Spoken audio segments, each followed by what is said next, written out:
아침에 눈을 떴을 때 다리에 돌을 매단 듯 무겁게 느껴져 침대 난간을 붙잡고 간신히 일어나 본 경험이 있으신가요? 혹은 단 몇 개의 계단을 올랐을 뿐인데 장거리 달리기를 마친 듯 숨이 가빠온 적은 없으셨습니까? 체중은 그대로인데 허벅지나 팔의 옷이 느슨해지고 있다는 느낌을 받은 적도 있을 겁니다. 이런 경험이 있다면 단순한 피로나 일시적인 현상이 아닐 수 있습니다. 사실 그것은 몸이 조용히 보내는 근육 감소의 신호입니다. 문제는 이 신호가 통증도, 열도, 특별한 경고음도 없이 찾아온다는 점입니다. 그래서 많은 분들이 대수롭지 않게 넘기거나 나이가 드니 당연한 일이지라고 오해하고 지나갑니다. 하지만 이는 단순한 노화가 아니라 독립성을 위협하는 근감소증의 시작일 수 있습니다. 40세 이후 관리하지 않으면 10년마다 근육량이 8, 15%까지 감소한다는 연구 결과가 있습니다. 더 늦게 발견했을 때는 이미 근육이 크게 줄어든 경우가 많습니다. 근육이 조금 줄어드는 정도가 아니라 일상에서 걸을 힘을 잃고 쉽게 넘어지며 골절로 이어지고 결국에는 침대에 눕게 되는 상황으로까지 발전할 수 있습니다. 그 과정은 단지 육체적인 약화로 끝나지 않습니다. 체력이 떨어지면 활동량이 줄고 뱃살이 늘어나며 당뇨병이나 고혈압 같은 만성질환이 찾아올 확률이 높아집니다. 몸이 약해지는 것과 동시에 기분도 가라앉고 심한 경우 우울증까지 이어질 수 있습니다. 결국 신체적 쇠약은 정신적 무력감으로 이어지며 삶의 질 전반을 떨어뜨립니다. 그렇다면 왜 많은 분들이 근육 감소를 막기 위해 애써도 성과를 보지 못할까요? 단백질 보충제를 챙겨 먹고 고기를 늘리고 운동을 하는데도 몸이 점점 더 피곤해진다고 호소합니다. 여기에는 중요한 이유가 있습니다. 바로 흡수와 전환, 그리고 올바른 타이밍이 빠져 있기 때문입니다. 단백질을 많이 섭취한다고 해서 그것이 그대로 근육이 되는 것이 아닙니다. 소화와 흡수가 제대로 되지 않으면 영양은 낭비되고 오히려 간과 신장에 부담을 주며 피로감을 키우게 됩니다. 근육 감소를 막는 길은 고가의 건강 보조제나 헬스장에서의 과한 운동에 있지 않습니다. 오히려 우리가 간과했던 아주 사소하고 기본적인 원칙 속에 있습니다. 작은 습관과 식사법 하나가 근육을 살릴 수도 잃게 만들 수도 있는 것입니다. 따라서 지금 필요한 것은 두려움이 아니라 정확한 이해와 올바른 실천입니다. 눈에 보이지 않게 사라지는 근육을 되살리려면 오늘부터라도 작은 신호를 놓치지 않고 대응해야 합니다. 많은 분들이 근육이 줄어드는 이유를 단순히 나이가 들어서라고 생각합니다. 하지만 연구는 다른 사실을 보여줍니다. 서울대학교의 한 연구에서는 근육 감소가 단순히 연령 때문이 아니라 잘못된 식습관과 몸속의 만성염증이 주요 원인이라는 것을 밝혀냈습니다. 즉, 나이는 작은 부분일 뿐이고 우리가 평소에 무엇을 어떻게 먹고 어떤 생활을 하느냐가 훨씬 더 큰 영향을 미친다는 말입니다. 실제로 62세의 한 여성 환자가 있었습니다. 그녀는 시장을 다니고 손주를 돌보며 규칙적인 생활을 하고 있었지만 설거지를 10분만 해도 다리가 저려 앉아야 할 정도로 힘들다고 호소했습니다. 검사 결과 허벅지 근육량이 50세 때보다 18% 줄어 있었습니다. 하지만 놀라운 점은 식사 습관을 올바른 원칙에 따라 바꾼 지 8주 만에 근육량이 6% 회복되었다는 사실입니다. 단순히 나이가 들어서 약해진 것이 아니라 염증과 잘못된 식사법 때문에 빠르게 줄어들고 있었던 것입니다. 문제는 단백질을 많이 먹는다고 해서 근육이 자동으로 늘지 않는다는 데 있습니다. 소화가 잘 되지 않는 상태에서 단백질을 섭취하면 영양이 근육으로 가지 못하고 오히려 독소로 변해 간과 신장에 부담을 주고 체내 염증을 악화시키며 피로감을 키울 수 있습니다. 즉, 건강해지려고 먹은 것이 오히려 몸을 더 힘들게 만들 수 있다는 것입니다. 이 과정을 이해하기 쉽게 비유해 보겠습니다. 우리의 몸은 하나의 공사 현장과 같습니다. 단백질은 벽돌이고 비타민과 미네랄은 시멘트, 그리고 소화기관은 벽돌을 나르고 쌓는 인부들입니다. 벽돌만 아무리 많아도 시멘트가 부족하거나 인부가 제대로 일하지 못하면 튼튼한 집이 세워질 수 없습니다. 마찬가지로 단백질만 많이 먹는다고 근육이 생기는 것이 아니라 그것을 흡수하고 전환하는 과정이 뒷받침되어야 합니다. 따라서 나이를 탓하기 전에 먼저 식습관과 소화 상태를 돌아보는 것이 중요합니다. 만성 염증을 줄이고 소화가 편안하며 몸이 영양을 제대로 활용할 수 있는 환경을 만들어야 합니다.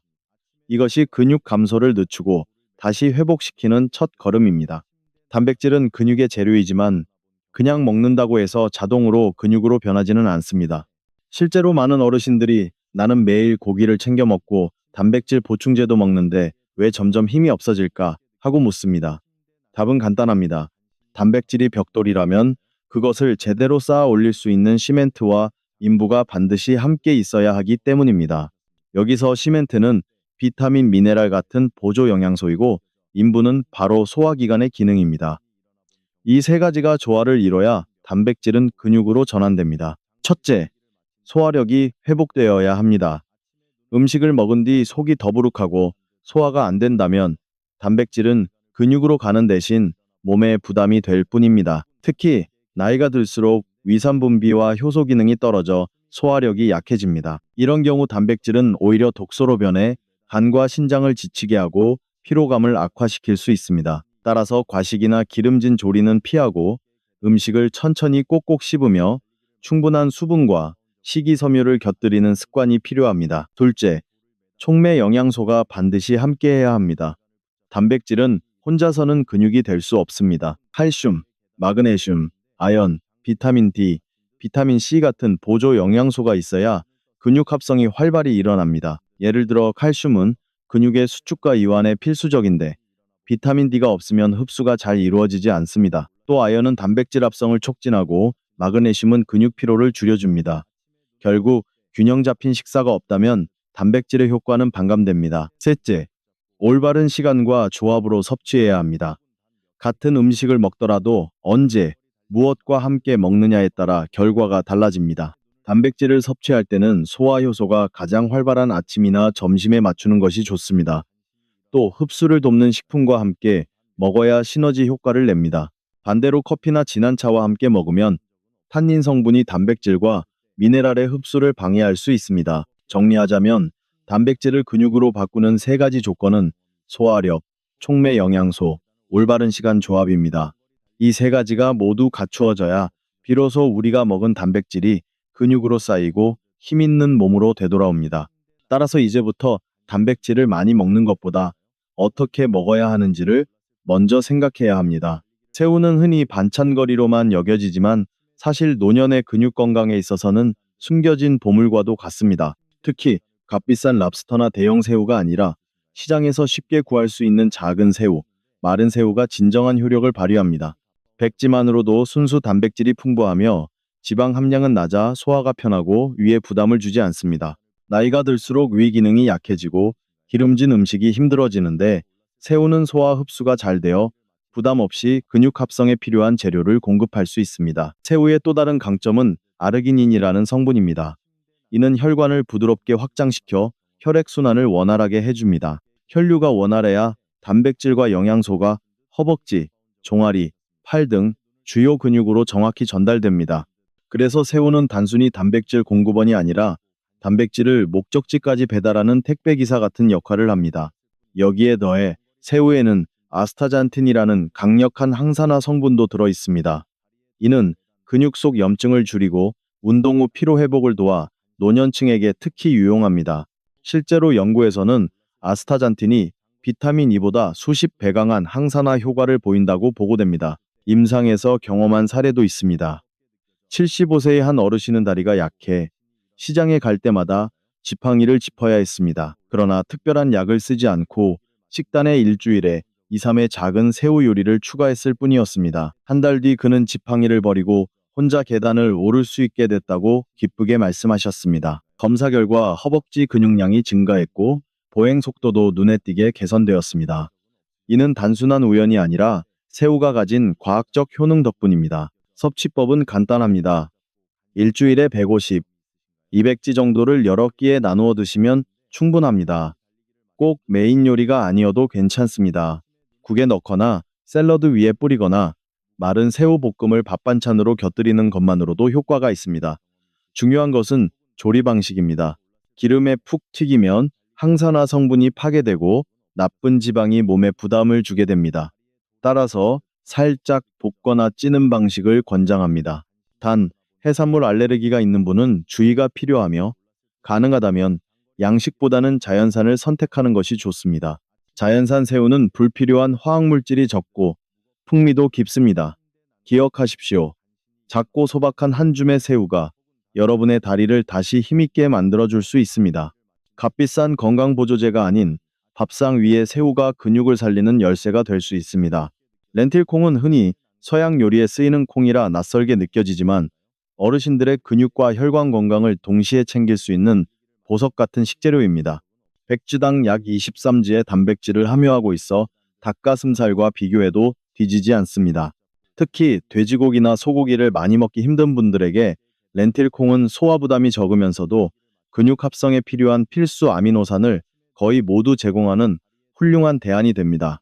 단백질뿐 아니라 철분, 엽산, 칼륨이 풍부하여 빈혈 예방과 혈압 안정에도 도움을 줍니다. 또한 렌틸콩에는 수용성 식이섬유가 풍부해 식후 혈당이 급격히 오르는 것을 막아줍니다. 당뇨를 가진 어르신들이나 혈당 변동으로 피로를 자주 느끼는 분들에게 큰 이점이 됩니다. 실제로 당뇨 환자들이 렌틸콩을 꾸준히 섭취했을 때 혈당 수치가 안정되고 약물 의존도가 줄어드는 사례가 보고되었습니다. 렌틸콩 속의 몰리브덴이라는 미네랄은 간의 해독 작용을 돕고 지방 대사를 촉진하며 다른 영양소의 흡수 능력을 높여줍니다. 쉽게 말해 몸이 더 깨끗하고 효율적으로 돌아가도록 돕는 조용한 엔진오일 같은 역할을 하는 것입니다. 제가 만난 70세 여성 환자의 이야기를 들려드리겠습니다. 이분은 다리가 붓고 소화가 잘 안 되며 혈당 수치도 높아 걱정을 많이 하셨습니다. 그러나 약을 늘리는 대신 저는 단순히 현미밥에 렌틸콩을 한 줌 섞어 지어 드시라고 권했습니다. 다른 건 바꾸지 않았습니다. 6개월 뒤 혈당이 안정되고 다리 부종이 사라졌으며 몸이 가벼워졌다고 말씀하셨습니다. 근육이 붙으면서 움직임이 한결 편해지고 하루가 덜 지치게 된 것입니다. 렌틸콩은 조리도 간단합니다. 충분히 불려서 현미와 1:1 비율로 밥을 지으면 가장 좋습니다. 오래 삶으면 섬유질이 무너져 혈당 조절 효과가 줄어들 수 있으니 적당히 익히는 것이 중요합니다. 간을 세게 하지 말고 담백하게 드시면 콩 고유의 고소한 맛이 오히려 입맛을 돋웁니다. 샐러드, 수프, 스튜 등으로 변화를 주어도 좋습니다. 고기를 줄이고 싶거나 당뇨, 심혈관 질환을 걱정하는 분들에게 렌틸콩은 최적의 선택입니다. 매일 한 그릇의 렌틸콩밥만으로도 근육 보충, 혈당 관리, 심혈관 보호라는 세 가지 효과를 동시에 얻을 수 있습니다. 약국에서 비싼 보충제를 사는 것보다 부엌에서 렌틸콩 한 봉지를 준비하는 것이 훨씬 실속 있는 근육 관리법입니다. 들깨가루는 우리 식탁에 오래전부터 올라온 익숙한 재료지만 나이가 들수록 더욱 소중한 의미를 갖습니다. 겉보기에는 소박한 곡물가루 같지만 실제로는 근육, 혈관, 그리고 뇌까지 동시에 지켜주는 강력한 영양 창고입니다. 가장 큰 특징은 바로 알파리놀렌산, ALA라는 식물성 오메가3 지방산입니다. 이 성분은 몸속에 들어가 DHA와 EPA로 전환되며 염증을 줄이고 혈관을 깨끗하게 유지하며 근육 손실을 늦추는 데 중요한 역할을 합니다. 특히 60세 이후 많은 어르신들이 근감소와 혈관 문제를 함께 겪는데 들깨는 이 두 가지를 동시에 관리할 수 있는 드문 식품입니다. 뿐만 아니라 들깨에는 로즈마린산이라는 항산화 성분이 들어있습니다. 이 성분은 뇌 신경세포를 손상으로부터 보호해 기억력 감퇴와 치매 진행을 늦추는 데 도움을 줍니다. 단순히 근육과 관절만 살피는 것이 아니라 정신적 독립성까지 지키는 데 기여하는 것입니다. 실제로 제 환자 중 80세 여성분이 있었습니다. 관절염과 다리 근육 약화로 오래 서 있지 못하셨는데 매일 아침 공복에 따뜻한 우유에 들깨가루 2스푼을 타서 드시는 습관을 6개월간 이어간 후 다시 지팡이 없이 걸어 다니며 텃밭을 가꿀 수 있게 되었습니다. 이는 약이 아닌 음식의 힘이었지요. 하지만 올바른 선택과 방법이 필요합니다. 우선 껍질을 벗긴 거피들깨가루를 고르는 것이 중요합니다. 껍질이 붙은 들깨는 소화가 어렵고 흡수율이 낮습니다. 거피들깨는 흡수율이 훨씬 높아 오메가3를 효과적으로 활용할 수 있습니다. 또 섭취할 때는 저지방 우유나 담백한 두유와 함께 드시는 것이 좋습니다.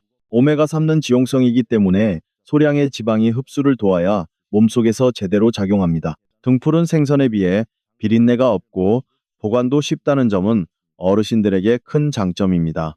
물론 생선을 완전히 대체할 수는 없지만 생선과 번갈아 섭취하면 훌륭한 보완식품이 됩니다. 하루에 작은 컵 한 잔의 들깨 음료가 근육과 관절을 지키는 동시에 맑은 정신을 유지하는 비결이 될 수 있다는 사실을 기억하시기 바랍니다. 결국 건강의 핵심은 비싼 보조제가 아니라 이렇게 가까운 부엌 속 재료에 숨어 있습니다. 단백질을 섭취했을 때 그것이 근육으로 얼마나 전환되는지는 단순히 양이 아니라 조합에 달려 있습니다. 과학적으로 입증된 몇 가지 음식 조합은 단백질 흡수를 200%까지 높일 수 있습니다. 이 원리를 활용하면 같은 양을 먹어도 효과는 2배 이상이 될 수 있습니다. 첫 번째는 새우와 브로콜리의 조합입니다. 새우는 고소화 단백질과 칼슘이 풍부하지만 칼슘은 몸에 잘 흡수되지 않는다는 약점이 있습니다. 여기서 브로콜리가 중요한 역할을 합니다. 브로콜리에는 비타민C가 오렌지보다도 많아 칼슘의 흡수를 돕고 단백질이 근육으로 잘 전달되도록 돕습니다. 가볍게 볶아 아삭함을 유지하면 비타민C 손실을 줄이고 영양을 가장 잘 살릴 수 있습니다. 두 번째는 렌틸콩과 현미입니다. 렌틸콩은 필수 아미노산이 풍부하지만 메티오닌과 시스테인이 부족합니다. 반대로 현미는 바로 이 부족한 아미노산을 보완해 줍니다. 둘을 일일로 섞어 밥을 지으면 고기 단백질 못지않은 완벽한 단백질 구성이 됩니다. 또한 식이섬유가 풍부해 소화 속도를 늦추고 식후 혈당을 안정시키므로 당뇨 관리에도 이롭습니다. 오래 익히지 않고 적당히 조리해야 영양 손실을 막을 수 있습니다. 세 번째는 들깨가루와 저지방 우유 또는 두유입니다. 들깨의 풍부한 오메가3는 지용성이라 지방이 함께 있어야 제대로 흡수됩니다. 물에 타 마시면 많은 부분이 흡수되지 못하지만 저지방 우유나 담백한 두유와 섞으면 지방이 흡수를 도와 오메가3가 뇌와 근육에 제대로 작용할 수 있습니다. 이 조합은 특히 염증을 줄이고 근육 회복을 빠르게 돕는 데 탁월합니다. 이 세 가지 황금 조합은 단순히 좋은 음식을 넘어서 서로 부족한 점을 보완하고 강점을 배가시키는 과학적 파트너십입니다. 매일 조금씩 실천한다면 같은 양의 단백질도 2배의 힘으로 여러분의 몸에 쌓이게 될 것입니다. 작은 습관의 차이가 노년의 독립성을 지키는 큰 힘이 됩니다. 앞에서 황금 조합을 말씀드렸다면 이번에는 반대로 많은 어르신들이 무심코 저지르는 잘못된 조합을 짚어보겠습니다. 아무리 좋은 음식을 먹어도 조리법이나 섭취 습관이 잘못되면 그 모든 노력이 헛수고가 될 수 있습니다. 첫 번째 실수는 새우를 기름에 푹 튀기는 것입니다. 새우 자체는 단백질과 아스타잔틴 같은 항산화 성분이 풍부하지만 고온의 기름에 들어가는 순간 이 귀한 성분들이 거의 파괴됩니다. 게다가 튀김 과정에서 생기는 산화된 기름은 몸에 염증을 일으키고 간과 혈관에 부담을 줍니다. 근육을 회복하기는커녕 오히려 염증을 쌓는 결과를 초래할 수 있습니다. 따라서 새우는 튀김보다는 찜, 구이 혹은 살짝 볶는 방식이 훨씬 낫습니다. 두 번째 실수는 렌틸콩을 과하게 간해서 조리하는 것입니다. 소금을 많이 넣으면 신장에서 칼슘이 빠져나가 근육과 뼈 건강에 악영향을 미치고 설탕을 많이 쓰면 혈당 조절 효과가 사라져 당뇨 위험을 키우게 됩니다. 렌틸콩의 장점은 담백한 조리에 있습니다. 간은 최소화하고 채소나 현미와 곁들이는 방식이 가장 바람직합니다. 세 번째 실수는 들깨가루나 단백질 음식을 먹은 직후 커피를 마시는 것입니다. 커피 속의 탄닌 성분은 철분과 아연 같은 미네랄의 흡수를 방해합니다. 연구에 따르면 식사와 동시에 커피를 마시면 식물성 철분의 흡수율이 절반 이상 떨어질 수 있다고 합니다. 즉, 애써 챙긴 영양소가 몸에 흡수되지 못한 채 배출되는 셈입니다. 따라서 커피나 진한 차는 단백질이나 들깨 음료를 섭취한 뒤 최소 1시간은 지나고 마시는 것이 좋습니다. 이처럼 잘못된 조합과 습관은 아무리 좋은 재료를 먹어도 효과를 무력화시킬 수 있습니다. 마치 벽돌은 쌓았지만 시멘트를 쓰지 않아 집이 무너지는 것과 같습니다. 중요한 것은 무엇을 먹느냐뿐 아니라 어떻게 먹느냐입니다. 작은 실수를 바로잡는 것만으로도 몸의 회복 속도는 놀라울 정도로 달라질 수 있습니다. 근육을 되살리기 위한 여정은 단번에 달성되는 것이 아닙니다. 특히 오랫동안 몸속에 쌓여온 만성염증이나 약해진 소화 기능을 무시한 채 단백질만 억지로 늘리면 흡수되지 못하고 되레 피로만 가중될 수 있습니다. 그래서 첫 주는 본격적인 단백질 보충에 앞서 몸을 정화하고 소화력을 회복하며 염증을 줄이는 준비 단계로 삼아야 합니다. 아침에는 공복 상태에서 따뜻한 들깨 라떼로 하루를 시작합니다. 껍질을 벗긴 들깨가루 2스푼을 저지방 우유나 담백한 두유에 타서 마시면 오메가3와 항산화 성분이 빠르게 흡수됩니다. 이는 장벽의 염증을 가라앉히고 하루 동안 단백질을 흡수할 수 있는 기반을 다져줍니다. 점심은 현미와 렌틸콩을 1:1로 섞은 밥을 기본으로 합니다. 여기에 신선한 채소나 김치처럼 가볍게 발효된 음식 한두 가지를 곁들이면 좋습니다. 렌틸콩은 혈당을 안정시키고 현미는 부족한 아미노산을 보완해 주어 식후 졸음과 피로를 줄여줍니다. 단, 간은 천일염을 소량만 사용해 신장 부담을 줄이는 것이 중요합니다. 저녁에는 새우를 활용한 가벼운 요리 한 가지면 충분합니다. 청경채 새우볶음, 단호박 새우찜 또는 두부와 새우를 넣은 맑은 찌개처럼 간단하면서도 소화가 잘 되는 형태를 권합니다. 이렇게 하면 동물성 단백질을 무리 없이 공급하면서도 위에 부담을 주지 않고 근육 합성에 필요한 재료를 제공합니다. 또한 하루 동안 1.5리터의 물을 여러 번 나누어 마시는 습관이 필요합니다. 물은 영양소 운반과 노폐물 배출을 돕는 필수 요소로 단백질 흡수 효율을 높이는 데 큰 역할을 합니다. 저녁 식사 후에는 10분 정도 가볍게 걷는 것이 좋습니다. 이 짧은 산책은 칼로리를 태우는 목적이 아니라 몸에 이제 단백질을 근육으로 써라 라는 신호를 보내는 역할을 합니다. 마지막으로 충분한 수면을 확보해야 합니다. 깊은 잠을 자는 동안 근육세포는 회복되고 염증은 줄어들며 성장 호르몬이 분비됩니다. 준비주에서는 운동보다 수면과 소화 회복이 더 중요한 핵심 과제라는 점을 잊지 말아야 합니다. 준비주에서 몸을 정화하고 소화력을 회복했다면 이제는 본격적으로 근육 합성을 강화하는 단계로 들어갈 차례입니다. 이 시기는 음식의 배합과 생활 습관을 한 단계 끌어올려 실제로 눈에 보이는 변화를 경험하도록 돕는 기간입니다. 아침에는 흰죽에 들깨가루 2스푼을 넣고 잘게 다진 새우나 살코기를 곁들여 드시는 것이 좋습니다. 죽은 소화가 매우 잘 되고 여기에 동물성 단백질이 더해지면 근육 회복 속도가 훨씬 빨라집니다. 특히 아침에 흡수된 단백질은 하루 활동에 바로 사용되기 때문에 효과적입니다. 점심에는 여전히 현미와 렌틸콩밥을 유지하되 변화를 주어 렌틸콩 스튜나 신선한 채소 샐러드를 곁들이면 좋습니다. 채소는 염증을 줄이고 면역력을 높여주며 렌틸콩의 혈당 안정 효과와 시너지 작용을 합니다. 여기에 토마토나 오이 같은 수분이 많은 채소를 더하면 소화가 편안하고 포만감도 오래갑니다. 저녁은 하루 중 가장 중요한 단백질 보충 식사로 삼아야 합니다. 이때는 새우를 중심으로 한 요리를 준비하세요. 예를 들어 얼큰 순두부 새우찌개, 청경채 새우볶음, 채소와 곁들인 새우찜 등이 좋습니다. 저녁 식사에서 단백질의 비중을 약 1, 3까지 높이면 수면 중에 근육이 회복되는 데 필요한 재료를 충분히 공급할 수 있습니다. 단, 과식은 금물입니다. 포만감을 주되 위에 부담을 주지 않는 정도로 조절해야 합니다. 운동도 조금 더 늘려야 합니다.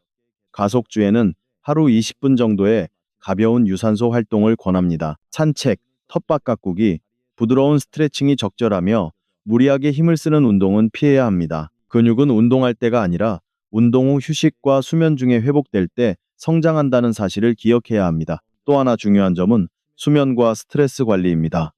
연구에 따르면 수면 부족은 노인의 근육 손실을 빠르게 진행시킵니다.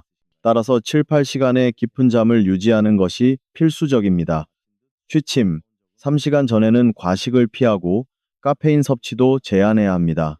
이 가속주를 성실히 지킨다면 아침에 일어날 때 발걸음이 가벼워지고 계단을 오를 때 허벅지의 힘이 분명히 달라졌음을 느끼게 됩니다.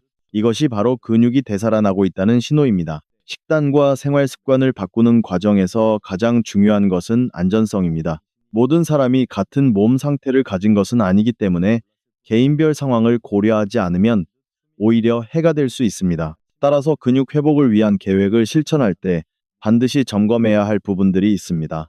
우선 기저질환과 약물 복용 여부입니다. 당뇨, 고혈압, 신장질환, 간질환을 앓고 있는 분들은 무작정 단백질을 늘리면 부담이 될 수 있습니다. 특히 신장 기능이 약한 경우 과잉 단백질은 오히려 해롭습니다. 또한 항응고제나 이뇨제를 복용하는 분들은 칼륨, 오메가3, 특정 미네랄이 약과 상호작용할 수 있으므로 반드시 담당 의사와 상의해야 합니다. 둘째, 해산물 알레르기와 통풍 위험입니다. 새우는 훌륭한 단백질원이나 알레르기가 있는 분에게는 심각한 반응을 유발할 수 있습니다. 이 경우에는 흰살 생선이나 두부, 닭가슴살처럼 부담이 적은 대체 단백질을 선택해야 합니다. 또한 통풍 환자는 퓨린 함량이 높은 음식을 과다 섭취하지 않도록 주의해야 합니다. 셋째, 개인별 단백질 목표량 설정입니다. 일반적으로 체중 1kg당 1.2기의 단백질 섭취가 권장되지만 활동량이 적은 분이나 신장 질환이 있는 분은 이보다 낮게 조절해야 합니다. 반대로 규칙적인 걷기나 가벼운 근력 운동을 병행하는 분들은 조금 더 필요할 수 있습니다. 중요한 것은 많이가 아니라 자신의 몸에 맞게라는 원칙입니다. 넷째, 치아와 소화 능력입니다. 씹는 힘이 약하거나 삼키기 어려운 분들은 단단한 음식보다는 죽, 스프, 푹 삶은 곡물처럼 연한 질감으로 조리하는 것이 바람직합니다. 이렇게 하면 같은 영양이라도 몸이 훨씬 쉽게 흡수할 수 있습니다. 마지막으로 변화를 시작하기 전에는 반드시 담당 의사와 상의하는 것이 좋습니다. 특히 이미 만성질환 치료 중이거나 여러 약을 복용하는 분이라면 더더욱 그렇습니다. 오늘 말씀드린 원칙은 건강한 방향을 제시하지만 개개인의 상황에 맞춰 세밀하게 조정하는 것이 안전하고 지속적인 회복을 가능하게 합니다. 즉, 근육을 지키는 길은 모두에게 똑같은 처방이 아니라 나에게 맞는 맞춤 전략을 찾는 것에서 시작됩니다. 그렇게 할 때 비로소 음식이 약이 되고 습관이 힘이 됩니다. 근육 회복의 원칙을 알았다면 이제는 그것을 습관으로 고정하는 과정이 필요합니다. 아무리 좋은 방법이라도 며칠만 실천하고 중단한다면 효과는 오래가지 않습니다. 노년의 건강은 특별한 비밀이 아니라 부엌에서 시작하는 작은 습관의 누적에 달려 있습니다. 실천 방법은 어렵지 않습니다. 첫째, 주 3회 이상 새우와 브로콜리 요리, 매일 현미와 렌틸콩일, 일밥, 아침마다 들깨, 라떼 한 잔을 생활의 일부로 만드십시오. 이렇게 세 가지 루틴을 정착시키면 근육, 혈당, 혈관, 뇌 건강까지 동시에 챙길 수 있습니다. 둘째, 장보기 체크리스트를 만드십시오. 마른 새우 한 봉지, 렌틸콩 한 봉지, 거피들 깨가루 한 통을 늘 준비해두면 식단을 유지하기가 훨씬 수월합니다. 미리 소분해 냉동 보관하거나 간단한 레시피 카드를 붙여두면 요리를 번거롭게 느끼지 않게 됩니다. 셋째, 체감 지표를 스스로 기록해 보십시오. 의자에서 일어설 때의 힘, 계단을 오를 때 손잡이 의존 정도, 평소 걷는 속도 같은 사소한 변화를 적어두면 몸이 좋아지고 있다는 확신을 얻어 동기부여가 됩니다. 이런 작은 개선이 쌓이면 자립성과 자신감이 회복됩니다. 넷째, 가족이나 지인과 함께 실천하십시오. 배우자, 친구, 이웃과 식단을 나누거나 댓글로 다짐을 쓰는 것도 좋습니다. 이렇게 공개적으로 약속하면 습관이 오래 유지됩니다. 건강은 혼자만의 싸움이 아니라 함께 나눌 때 더 강해집니다. 마지막으로 중요한 원칙은 비용이 아니라 일관성입니다. 값비싼 보조제나 특별한 음식이 필요하지 않습니다. 작은 습관을 꾸준히 이어가는 것만으로도 근육은 되살아납니다. 하루하루의 식사와 생활이 결국 10년 후의 몸을 결정합니다. 오늘 부엌에서 시작한 선택이 내일의 독립적인 삶을 지켜줄 것입니다.